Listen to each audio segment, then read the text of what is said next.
Hi hello అందరికీ welcome back to my channel.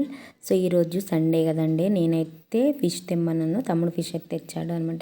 So ఈరోజు మన తెలంగాణ స్టైల్లో ఫిష్ కర్రీ ఎలా చేస్తారో నేనైతే చేస్తున్నాను చూడండి. సో నాకు వచ్చిన పద్ధతిలో నేను చేస్తాను. ఒక్కొక్కరు స్టైల్లో చేస్తారు కదా. ఫస్ట్ ప్లేట్లో ఏమో పులుసు కోసం, ఇవేమో ఫ్రై కోసం అనమాట. అన్ని పులుసు పెడితే బాగుండదు కదా, అందుకనే అన్నీ రెడీ చేసుకొని పెట్టుకుంటున్నాను.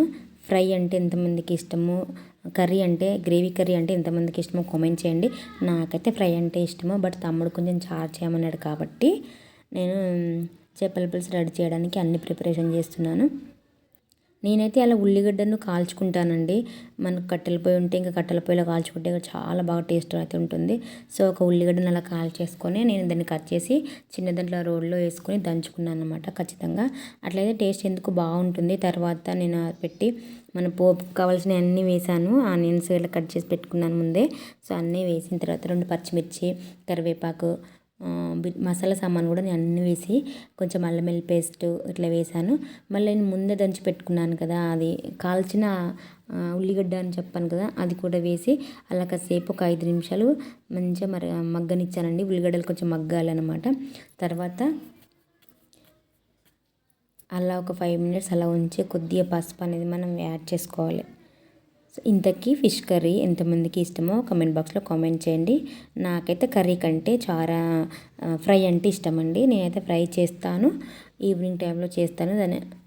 సో అలా కొంచెం పసుపు వేసి నేను అలా ఒక 5 మినిట్స్ అలా ఉంచాను. అందుకని ముందు ఫస్ట్ చింతపండు ఉండాలంటే ఖచ్చితంగా చింతపండు కూడా కొంచెం నానబెట్టుకొని ఆల్రెడీ పక్కన పెట్టాను అనమాట. నేను చింతపండు రసం తీస్తున్నాను. ఆ రసం అనేది మనం ఇప్పుడు ఇందులో వేయాలన్నమాట. చూడండి, ఆ రసం అనేది నేను వేస్తున్నాను. మీరు ఎలా చేస్తారో కామెంట్ అయితే చేయండి. నేనైతే ఇదే పద్ధతిలో చేస్తానన్నమాట.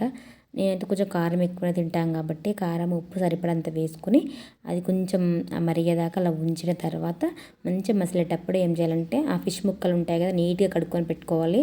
అలా వేసుకున్న తర్వాత మూత పెట్టేసి ఒక 5 మినిట్స్ అలా ఉంచేయాలి.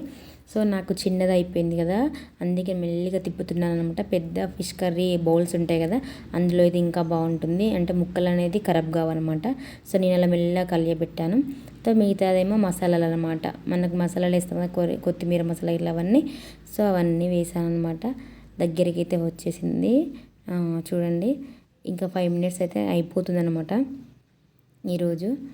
ఈరోజు మా ఇంట్లో చికెన్ అనమాట.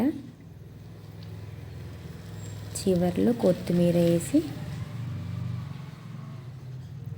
తినేసామన్నమాట. చాలా బాగుంది. తమ్ముడు కూడా చాలా బాగుంది అన్నాడు ఈరోజు అయితే. ఎలా ఉందో కామెంట్ చేయండి. ప్లీజ్ చూస్తూ కూడా ఒక లైక్ ఇవ్వండి.